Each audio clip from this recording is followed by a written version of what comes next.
Okay, we're back checking out more Galen Strawson on consciousness. So, in the previous video, we were discussing or looking at his argument uh, that we have to redefine the notion of physical so that to include consciousness as a fundamental thing. I mean, his view basically is that the material stuff is consciousness. So that is to call it material. I mean, I don't know why we would call it material. I think his answer is because it's the stuff that physics talks about. Is that basically his answer? Well, they're probably going to tell us. So let's go ahead and get back into this. This should be where we left off. How I would go. And what is it that drives this prior conviction of yours? By the way, so this comes from this channel from JP Andrew, who I don't know. I just found this because it was on YouTube, but this guy has a Substack. So if you're interested in his take on stuff, he's asking good questions so far. I mean, they're softball questions, to be honest, but they're interesting. Physicalism must be true, right? So you said you've always been a materialist. Why do you take Wait, that? what did he say? So that's how I would go. And what is it that drives this prior conviction of yours that physicalism must be true, right? So you said you've always been a materialist. Why do you take that? It's just kind of I mean, the trouble. Yeah, so first of all, he's not a physicalist in the traditional sense. He's probably going to say that, right? We can almost guarantee it. premise. Yeah, I mean, really, when I say that, I just mean that I'm a monist. I think there's only one kind of stuff. Yes. See. So he's a monist. That's what I said in the previous video. Exactly. He's not a physicalist as traditionally understood. He's a monist. There's one kind of stuff in the world. That's his basic intuition. And he starts with the intuition, and the one kind of stuff is like this, like my Zelda cup thing. It's that kind of stuff. Now, if that kind of stuff turns out at the bottom to be consciousness, then what we meant by physical is that stuff. So that was the kind of line I was trying to push in my discussion with Nathan the other day. And this is where I'm getting it from. Because remember, if you didn't watch the previous video, I was a student of Strawson's, in a sense, had a few classes with them and argued with him a bit. I don't think he enjoyed it. But, first, I was really excited by his talk of real materialism and taking consciousness seriously. But then I was really put off by the all of a sudden switcheroony at the end. So anyway, let's continue. Let him talk. I'm fully aware that when I say I'm a materialist or a physicalist, people are hearing that word in a way that I do not mean. Yes, because we really are. We really are. But that's part of his point, though, when you come to find out, is that he thinks that we need to redefine this term, that it needs to, that what we mean by physical needs to be expanded in order to fit consciousness in. So I think it's interesting. And I think his argument for why this needs to happen is different than the traditional one that we find. His view depends more on no emergence kind of claim. As he'll probably tell us, so I should be quiet. Most people think that means that you think that there can't be consciousness. So I'm really saying... Oh, see, no, that's... Why did they say stuff like this? Most people think that means that there can be no consciousness. That's not what most people think. Most people think both. I would say that consciousness is like a part of the world. Well, maybe dualism is prevalent, but I don't know. A lot of people think consciousness is part of the world. And also that we have reason to think physicalism is true. So therefore consciousness would be some kind of physical thing.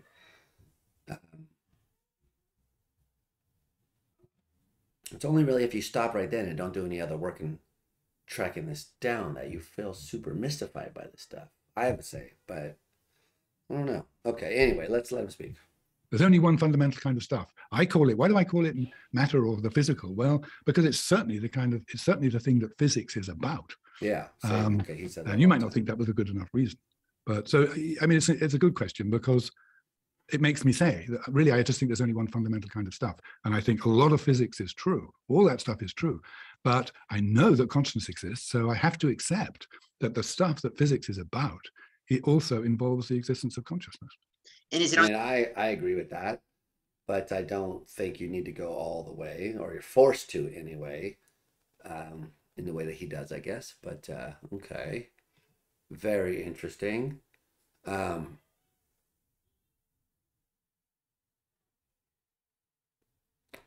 cool. Basis of parsimony type considerations that you prefer monism to dualism? No, not just that. I think I'll put it like this. I think there's never been a single good argument for dualism.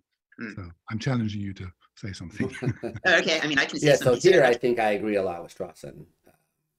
I think from my past experience, I think we sort of see the same point of view about what evidence we would expect to see if dualism were true.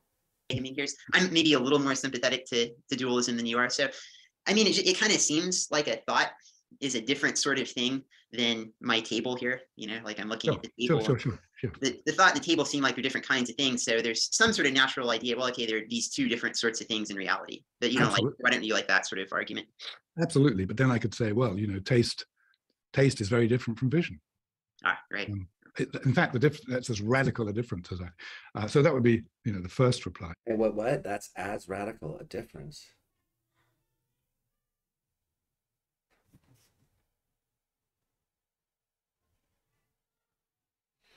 The difference between the conscious experience of taste and the conscious experience of vision is as different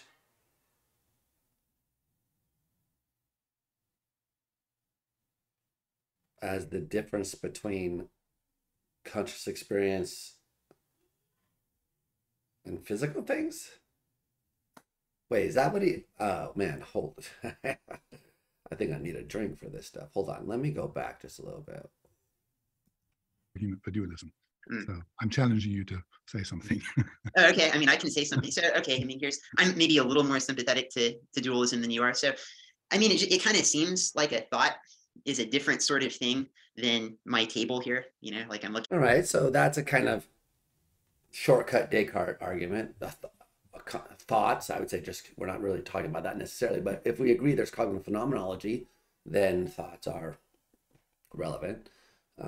Okay, so Descartes did invoke this. Is there half a thought? Well, there's half a table. Is there a left side of a thought? Well, there's a left side of a table. Is there?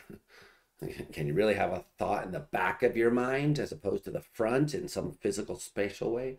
These things sound strange, for sure, at the beginning when you're thinking about the mind and the body, and you're thinking, half a thought. I kind of get in a metaphorical way how we talk about half-baked thoughts or half, ill-formed thoughts, but can you really take like a thought of yours and take that thought and cut it in half? It does seem odd. Or a pain, a left side of the pain, a right side of the pain. Maybe the bodily location where the pain is has a left side and a right side. All these things get super confusing when you think about it, but this is kind of a standard view. You can cut things up that are physical. Maybe the mind, it seems harder to cut it into pieces. You could challenge that, but okay. So then Galen's response was that the difference between the conscious experience and the table, so they seem like different kinds of things. Like one's a mind with consciousness and the other isn't. Okay, seems that way. His response is, but vision is different than touch? Well, those are both experiences. They are different, obviously. Could you build bridges between them? I don't know. Sensory substitution. Interesting. Okay, so processing, but then how does that defeat this dualist argument? Vision and... I'm very confused, and he doesn't follow up, so I'm even more confused. Sure. The thought and the table seem like they're different kinds of things. So there's some sort of natural idea. Well, okay, there are these two different sorts of things in reality. But you don't like. Why don't you like that sort of argument? Absolutely. But then I could say, well, taste is very different from vision. Right. In fact, that's as radical a difference as I. So that would be, the first reply. But difference. Wait. So can you get rid of it? Oh, dang it! I just jumped ahead. How did I do? Oh, come on. As radical a difference, man. I'm getting all worked up. Is this the difference between the ordinary common sense difference between a conscious experience and the table is as radical a difference as that between vision and taste. I must be misunderstanding what the point he's trying to make here is, and this is a strike against dualism. Oh, I thought we were going to agree. I don't, yeah. Huh. I don't see that as a strike against dualism. I see, I mean, I didn't really hear him address the point that these things seem like they're different kinds of stuff, not just that they are very different things. Vision is different from taste, but it seems like the same kind of stuff in a sense. Consciousness, what it's like, etc. Interesting. Okay. So that's how I would go. Oh, wait, I went back to. And what is it that drives this prior conviction kind of? People are that there's only one fundamental kind of stuff. I call it. Why do I call it? Because it makes me say that really out. It also involves the existence of consciousness. And is it on the basis of parsimony type considerations that you prefer monism to dualism? That's where we were. No, like they're different kinds of things. So there's some sort of natural idea. Well, okay, there are these two different sorts of things in reality that you don't like. Why don't you like that sort of argument? Absolutely. But then I could say, well, taste is very different from vision. I can't get over this. No, why did you just say, oh, right. No, dude, no, bro. No. So it seems like there's two different things, mental and physical. That's very commonsensical. Two different kinds of things, vision and taste. No, those are both mental things. Different kinds of mental things. Anyway, okay. It's as radical a difference as I. So that would be, the first reply. But yeah, but then I would say something like, well, the fact that it seems very different to us human beings, why should that show that there's two fundamentally different kinds of stuff? Especially since if you become a dualist, you immediately face the famous problem of interaction. Not only how could one kind of stuff have causal effects, or actually the causal effects are meant to go both ways. How could they affect each other? I said not only, but I'm not sure what the but also was. Haha, that's funny. But, sir, as I got older, I was more suspicious of this argument about how could a non-physical mind interact with the physical world. Like the in principle, how could it kind of objection. I'm much more convinced by the empirical, we haven't seen it yet kind of objection. But I don't know, like, what is causation anyway, and how important is it for like fundamental theories of physics? And doesn't quantum mechanics like invite a kind of attempt, as many people have tried, to build a quantum dualism? As I've said in previous places, if I were a dualist, I would probably be a quantum dualist and think that consciousness collapses the wave function and that there's a non-physical mind that interacts with the physical world in some way to collapse the wave function. So that would be my, if I were like, so since I'm friendly to physicalism, my like leaning is towards the identity theory as the view I would defend most often. If I was not that, I would lean towards quantum dualism of some sort, not panpsychism or these other things. So, but that would be my personal view. So I think that there it's clear that we have some kind of causal role for consciousness if it collapses the wave function or has, whatever cause means in quantum mechanics, which I don't think it really plays a role. But anyway, so, okay, interesting. I wonder if he's going to talk about, like, we don't see any, because this is something I thought we had in common, that we just don't see any evidence empirically. So yeah, I've lost the but also, but that's the, and I think it's widely agreed that there's never been any sort of remotely plausible account of that. Plus, there's a lot of basically empirical evidence about of what we call the causal closure of the physical. That is, there is no evidence that, well, sorry, start again. If there was immaterial, non-material substance that was causally affecting material substance, you would have to see causal chains starting up on the material or physical side that has no material or physical antecedents. And all the evidence is that we have never seen that. I'm not saying it's not important. Yeah, so this is where we agree. I 100% agree with this stuff. Well, but so that's a large empirical objection. And my general position is this, that I would take causal interaction to be a sufficient condition of same substancehood. That is, the mere fact that two things causally interact, and the dualists definitely want that, is enough for me to say it's best to think that the same kind of thing, a kind of thing that can have causal effects on itself in that way. Well, that's a broad notion of thing. I mean, I know he has views about causation, but you could certainly do without that view. I don't think you have to have that view. If you were a substance dualist that like this consciousness collapses the wave function business, you could say there's a non-physical substance in the sense that it's not governed by the Schrodinger equation in the same way as the things the Schrodinger equation does govern are, which are the physical things. So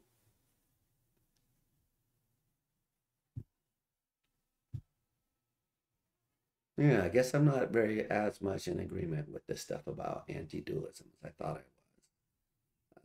Okay, interesting. Good to know.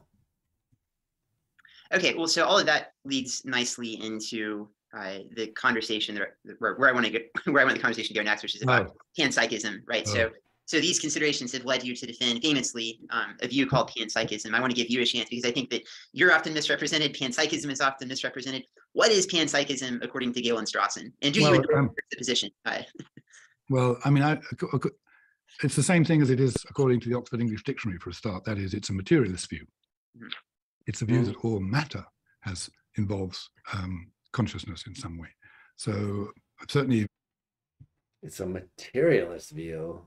The Oxford English Dictionary, is that true? Hold on.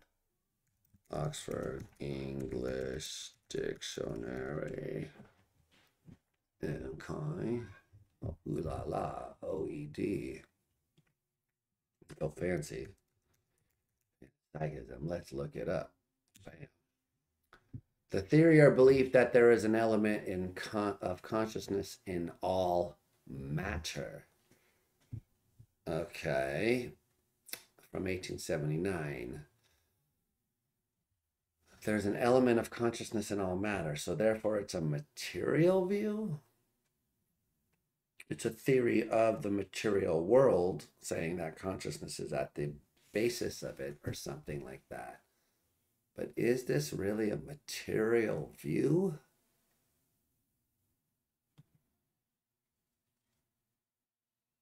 Huh. Object to anyone who says that there's, in fact, David Lewis, the king, the hero of analytic philosophy, he himself says, I've got a quotation somewhere, but I don't think I can access it. He himself says that anyone who thinks that materialism rules out panpsychism doesn't understand what materialism is. So that's the first point. It's not, obviously, I've said already that I'm a materialist, so I better be able to say that I could be a materialist and a panpsychist. Of course, there are many.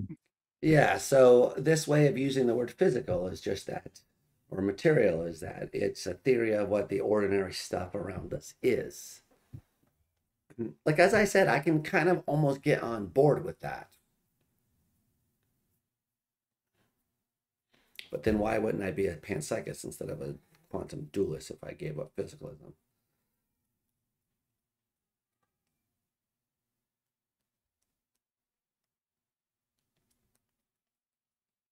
Huh. Let me think about that. Varieties of it.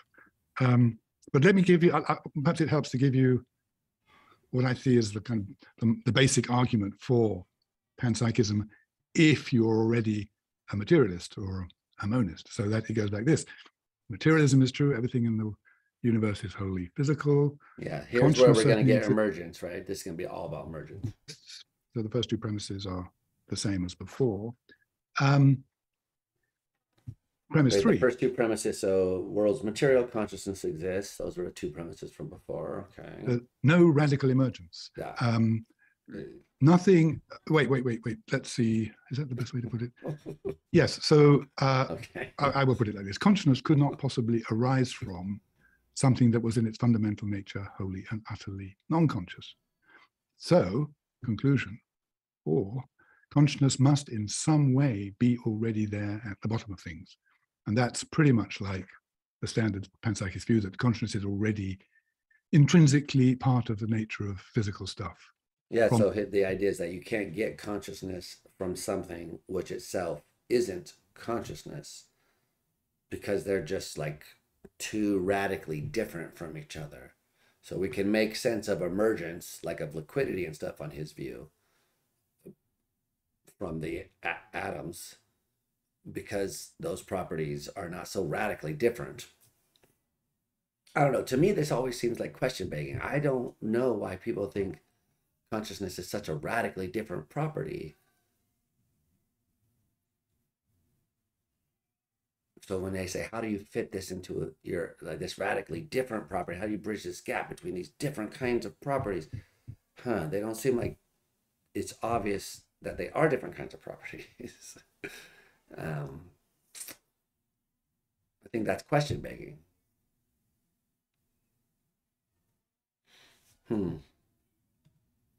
The start. That's not to say, of course, there's anything like human consciousness. I think that all biological consciousness, all interesting consciousness is evolved. You know, I'm a complete naturalist on that front. I mean, yeah, so you get these, I guess this is why you have people like Philip Goff arguing that there's got to be a directedness in nature to explain why it would evolve like that. How does panpsychism differ from other monist views that don't deny the existence of consciousness, like neutral monism or idealism? Well, I don't know what neutral monism means anymore. I think it's just been a nightmare. The whole I don't either. I was hoping you could help the me. whole discussion of it. It's just when it began. Here we are in agreement, because I just recently was saying I don't understand what neutral monism is, but I want to be a neutral monist. So if I could, maybe, I don't know. But what is it? It was really above all some kind of weird epistemological radical empiricist thesis, and it changed into something else. So until someone tells me, oh, I might put the burden the on radical empirical thesis that we can't know about the fundamental nature, but whatever it is that we call material and consciousness. That's not a metaphysical thesis necessarily. You have to tell me exactly what you think it means before I'm going to answer that. As for idealism, well, that's another hopelessly messed up term. Do you mean Berkeleyan idealism? Most people look, bro, nobody means Berkeleyan idealism anymore. We have so many different kinds of idealism. The one that people are currently talking about is not Berkeley's version of idealism, although maybe that's the one people have heard the most of, but hopefully we'll dismiss of it quickly. Use the word idealism, have Berkeley in mind. And he says, as you know, that there's a fundamental sense in which all the tables and chairs are just ideas in people's minds. That's got nothing to do with the view I hold. I think that tables and chairs are really out there. And I think that there's, the physics description of them as made of, electrons, protons, and neutrons is cottoning onto something real. And but what I think about the stuff that they're made of is that which some people say is best thought of as simply energy. I think of that kind of energy as already intrinsically consciousness involving. So he could be like an analytical idealist. I really don't see the difference between these kind of views. I guess the difference is in whether you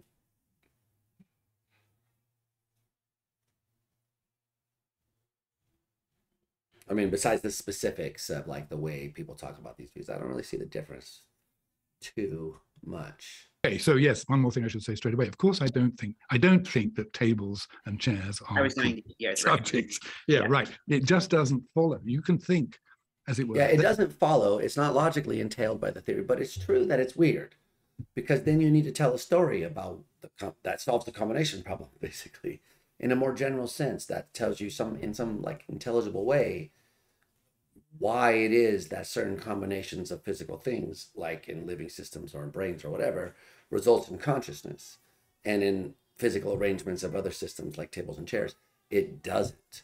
And I haven't seen anyone really give a good account of that.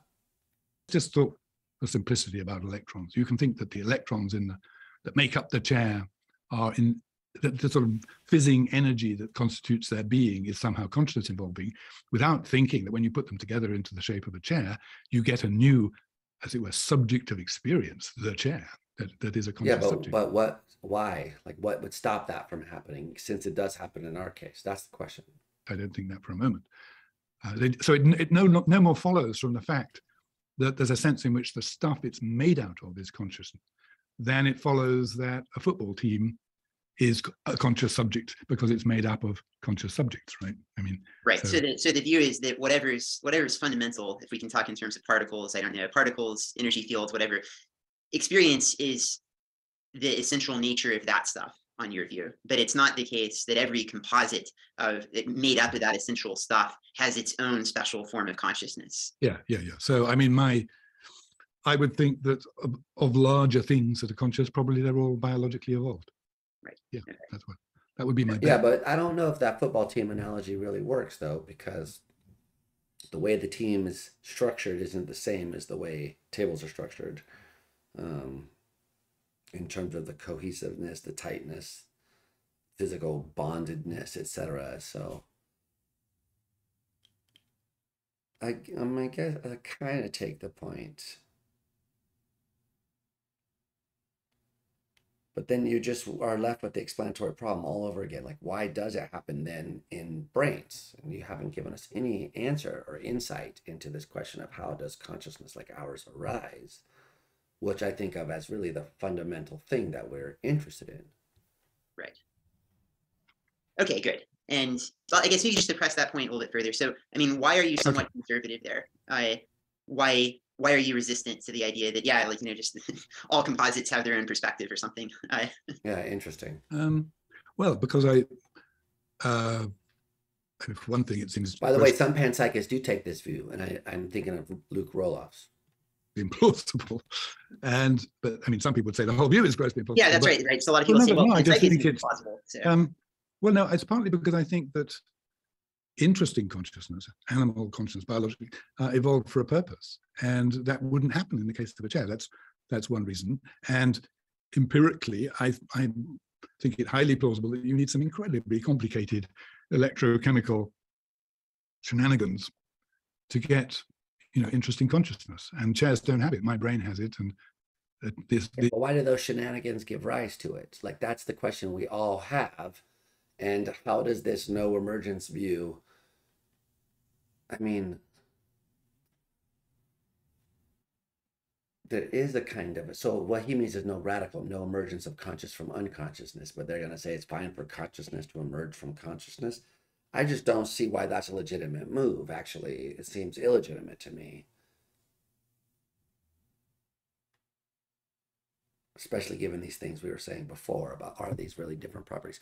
So it's interesting because I find myself, there's a lot that I want to agree with here. And then in my more like meta perspective, I would say, okay, this view, I'd assign some like small probability to it, but do I understand it as being different from my own view? It's hard to make sense of this for me, to be honest, but okay. As it were, the molecular structure of a chair just doesn't have the kind of electrochemical goings on of a sort that would be needed for interesting consciousness. But just to stave off any potential confusion there, right? Your view is not that consciousness evolves. You don't think that consciousness can evolve. No, that's important. No, that's the whole thing, that consciousness, well, like the earlier argument, consciousness had to be there already for it ever to come into existence at all. But all the interesting consciousness that we encounter. Yeah, this just puts the question down the road. This doesn't solve anything as far as this is why I don't think I'm moved by these views, like ultimately why I don't become a dualist or something, even though I take consciousness or a non-physicalist or whatever, or a strange materialist, even though I take consciousness so seriously, because I don't see these things as advancing. So it's a question, how do you get consciousness from the physical stuff? His answer is, well, there's consciousness at the bottom, so consciousness can emerge kind of like ours. But how? It doesn't happen in the chair, it does happen in us. How? Well, I don't know. They say, okay, so we're back to where we started. Oh, but at least we can see, they say, that it comes from something that's consciousnessy, right? But that just makes you feel good. That doesn't answer any of our questions. It doesn't provide us with an account that solves the hard problem. It just says the hard problem is like,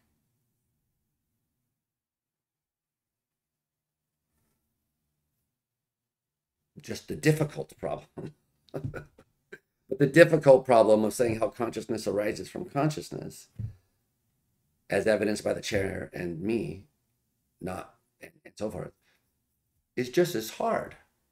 It's getting a new kind of thing, consciousness like ours, which is not simply an arrangement of consciousness like electrons. It can't be. It's got to be something else, because tables don't have it. So I don't really see this view as helping us in any way. In the the evolved, in biologically evolved creatures did evolve, but it had to, I mean, look, evolution, put it like this, evolution needs something to work on. Right. So you could say, well, look, we've got these fantastic opposable thumbs that are meant to be what made us smart. Well, evolution had something to work on. It had matter as body.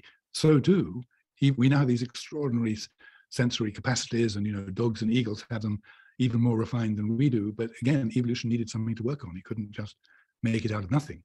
Your thought is that if consciousness is there, so that natural selection has that as a resource to work with, yes. then yes. it might create agents, because agents, are able to solve all sorts of problems and so forth. And those agents are going to have a perspective that allows them to solve problems, but you can't get consciousness from non-consciousness. So. Exactly. Yeah, that's the key. One of the key, and you find many people through history holding the same view. But if you were to ask me to, it's not as if I can give an argument for that. That is, as it were, a fundamental commitment. This idea that there's no radical emergence. If someone just comes along and says, "Well, why not?" Yeah, exactly. Okay, so I don't know. There isn't an argument you can give against it. But what you can say is, well, we don't appeal to this notion of the radical emergence, such as would be the emergence of consciousness from the utterly non-conscious. We don't. By the way, I resist that it's radical in the way that he's saying here. So if you're a physicalist, you don't necessarily have to commit yourself to radical emergence. Anywhere else in science. So methodological naturalism tells us that we ought not to appeal to it. And really, you can it's not so much you can shift the burden of argument, it's almost the burden of embarrassment, as it were. Why are you so desperately anxious to say that consciousness isn't down there in the fundamental nature of the physical? Is it just a great big prejudice or what? Because I do agree with that this is an interesting question, but it's more than it's a great big prejudice. It's that we don't see any reason to have to do it. That's yourself an enormous problem if you say that. A problem which is solved, at least at a very general level, if you think that consciousness is already somehow part of the fundamental nature of physical stuff. Okay, good. Solved at a very general level, perhaps, but not quite. Okay, anyway, so I'm running out of time here, so we're going to have to come back to do another session on this, but interesting.